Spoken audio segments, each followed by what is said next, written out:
As we turn our attention to what happened yesterday at Craven Cottage, Fulham 1, Manchester United 1. United were brilliant in the first 10 minutes, and then that was it. Fulham very much got themselves back in the game. In the end, the spoils were shared. Don and Mark join us. Okay, it was interesting because I was watching some post-match coverage, and they were like, right, all you need to do is bring in you need to bring in a replacement for Ugarte and a replacement for Casemiro, which is great to say. Obviously, you've got 10 days left. You're Manchester United. How much money do you have? How feasible is it? Because it's clear, with these two players in the starting 11, you are going nowhere. I mean, you could even throw Bruno Fernandes into that equation, couldn't you, in the sense that is he the right fit for that midfield? But that's another debate. But I think the way that Ruben Amorim plays his midfield, there's going to be issues all along. They're outnumbered every time they play. But you're right, they need a midfielder in. They've looked at Carlos Baleba at Brighton. They can't afford to do that deal. It's so expensive. But United haven't brought any money in this summer. They've let Marcus Rashford go on a loan, but they haven't actually raised any money by getting people out. So to bring people in, they've got to start getting some money through the transfer window. So it's difficult for United because there's obvious issues to address: a goalkeeper, midfielders. The one that could actually happen, I think is very unlikely, is that Al Ittihad in Saudi Arabia have shown an interest in Bruno Fernandes. Right. Now we know that Fernandes turned down a move to Al Hilal at the start of the window, but he's had a couple of poor games for United already this season. He doesn't really fit the system. Maybe Bruno Fernandes might think, do you know what? I said I'd stay in June, but I've seen what it's going to be like for the rest of the season. Maybe it's time to cut my losses and go. But I think that's a very unlikely scenario, but it's a possibility, although it's an unlikely one. But let's be honest, if United suddenly had an offer of £100 million for Bruno Fernandes, would it be the worst thing in the world to take the money and strengthen the midfield and play a system without him? I think it's a debate worth having, because I don't think that Bruno Fernandes right now is making Man United a better team. But he fits the system if he plays further forward, does he not? Which is where his natural position is, or more natural, not deeper in a central midfield, because he doesn't have the defensive or discipline to do that job. Although I thought what he did in terms of the penalty yesterday was just an absolute joke, over the piece at Man United, he's been the one, not recently, but he's been, if we look at a general sense, he's been the one that's created things for them or done something different. So if you take that out of it, or you don't find a way to push that forward, now that you've got Cunha and Mbemo, who wasn't great, and Šeško, who's probably going to play and should play sooner rather than later to get game time, then where does Fernandes go unless you drop one of those guys? You have to play him deeper. And when you've got three guys up front, or when you've got a system that has basically two attackers behind the striker, you need two guys behind that can do the donkey work. See, it's only natural. If you're Amorim, though, right, you have to make a decision, because the way it is now isn't working, whether it's going forward or whether it's defensively. So if you get an offer for Bruno Fernandes, you take it. You take it, and you could play Mason Mount in that position, and if you can get a Baleba, a beast, to go and sit in the middle, then it's worth getting rid of Bruno Fernandes. Because as much as we're saying how good he is in terms of what they've got, if he's not producing, then what's the point? You'd be better off making yourself really strong in the middle of the park, then at least you can defend, you don't lose games, and then you build from there. That's what you can do. If you want to make yourself strong in the middle of the park, if you've got two in there, most other teams, and Marco Silva did it yesterday, they put three in. Yeah. And then Cunha had a great first 10, 15 minutes, and then he goes missing, and Mbemo likes to play forward.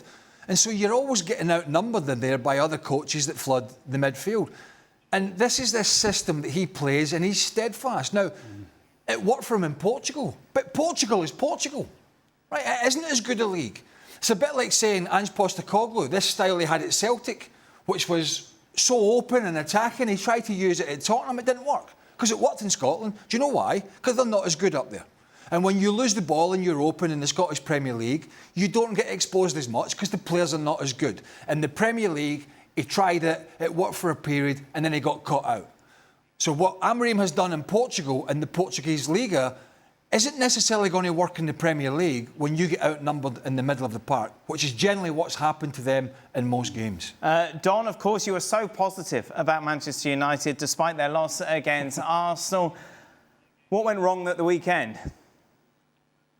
And they disappeared, Dan. I mean, I can't believe we're having this discussion about Bruno Fernandes I mean, honestly, I couldn't disagree more with the boys. I mean, he ain't the problem at Man United. I mean, Cunha disappeared in the game yesterday and Buemo disappeared in the game yesterday. Šeško had no impact whatsoever when he came on. And the more that game was going on, it was looking like a Fulham win. But I cannot believe Man United in the short term or medium term would get any stronger if they sold Bruno Fernandes and played Mason Mount a bit deeper. I mean, you take so much away. You take the assists away, you take the goals away. But Bruno Fernandes, you're not going to get that from him if he's playing in a deeper role next to a Casemiro or a Ugarte. You're just not going to get that from him. And by the way, Don, he's never a leader and he's never a captain in a million years. Never. But Craig, I've sat here since day one, and you look at Man United's midfield, and you could pick Kobbie Mainoo, you could pick Ugarte and Bruno Fernandes as a 3, and you go, that's a good 3. He doesn't play that system. It's half pointless us having this conversation because I knew this system wasn't going to work. I've seen too many teams like Bournemouth, like Newcastle, like Crystal Palace, and loads of others last season tear Man United apart because they play a 2-man midfield without any legs. So you could pair any two of the 4 or 5, 6 midfield players that they've got, and whatever combination you come up with, the 2 of them cannot get around the pitch. They can't move. So he ain't going to change his system, which I think he should, but he won't. But how can that's why you sell Fernandes. That's the reason you sell Fernandes. And do what with it? Bring some players in the middle of the park. There's no point in having Bruno Fernandes if the 2 guys behind him, number 1, can't defend, and number 2, can't get him the ball often enough. So what's the point? Why don't you get the money for him and then be solid through the middle of the field, which not only will help the middle of the field, it'll help your back line as well. And then you can start building going forward. Right now, they don't have a good 3. And Bruno Fernandes is in it. No, but the other 2, doesn't matter what other 2, the players they have, they're not good enough. And the only way you're going to replace them with 2 good players is to use the money from selling somebody, which is Bruno Fernandes. Hey, Don, listen, Don, you can't sit there. But just the hypothetical thing is, though, Stevie, if they sold Bruno Fernandes, it's costing 100+ million for Carlos Baleba. So you're replacing a defensive midfield player for Bruno Fernandes. Now, you can argue that makes a little bit of sense because Carlos Baleba is a fantastic player. But who's he going to play with? He's going to play with another one that's got no legs alongside him. So you do nothing. You're losing all Bruno Fernandes and goals So you do nothing. Well, no, you keep Bruno. You keep Bruno. You keep Bruno and you spend more money in January. And you buy a top-class goalkeeper for a start. Didn't you tell us Man United... Didn't you say Man United were going to get in the top 4? You're sitting here... I would have preferred... Hang on. I would have preferred keeping Rasmus Højlund for 1 more year and spending a bit of time in the £75 million that they spent on Šeško, buy a £75 million goalkeeper. That might solve half the problems. Yeah, but hold on a minute. 1 second. I think we get Don, you're sitting there saying, "Oh, I told you this won't. I knew this wouldn't work." You were on here because of the system. Hold on a minute. You were on here a couple of weeks ago having an argument, but you told us that Man United were looking good, and Dan was wrong, and they were going to get in the top 4. Dan, he was mentioning all sorts of names. He was mentioning Victor Gyökeres and Buemo, Cunha. He threw all sorts of names at me, and I went, "Yeah, top 6." I don't know how I got the blame for all of this. Šeško was never on the table. Listen, you're not... Šeško was never on the table. Listen, we have to do one thing. Šeško needs to get some game time. Whatever. He's not going to change his system, right? So they've got a decent front line on the face of it. They've got an extremely weak midfield. I'm not a huge fan of the wing backs either, if I'm being honest with you. De Ligt's had a decent start to the season. Shaw's obviously been playing the left side. Yoro's a youngster, but it's not the greatest back 3, and the goalkeeping situation is a disaster, an absolute disaster. Anana is too inconsistent. He thinks he's the best thing since sliced bread, makes too many mistakes. And this fella, Altay, oh my God, every team are going to have a field day with set pieces. You can never put a consistent run of results together if your goalkeeper's flapping at every cross. And yeah, they might have played some better football at times in the first couple of games, at times. But really down the spine of that team, they are still weak. Yeah, Mark, tell us about the goalkeeping situation. Yeah, well, United are close to doing a deal for Senny Lemons, Lemons. I hope he's not a lemon. Lemons from Royal Antwerp. He's basically United are saying that he's coming in as one for the future. So he's another number 2, which is not. Dear, that's what they need. This is all they say these days. That's what they need. God. I asked the contact of mine, is he the new Thibaut Courtois or is he the new Simon Mignolet?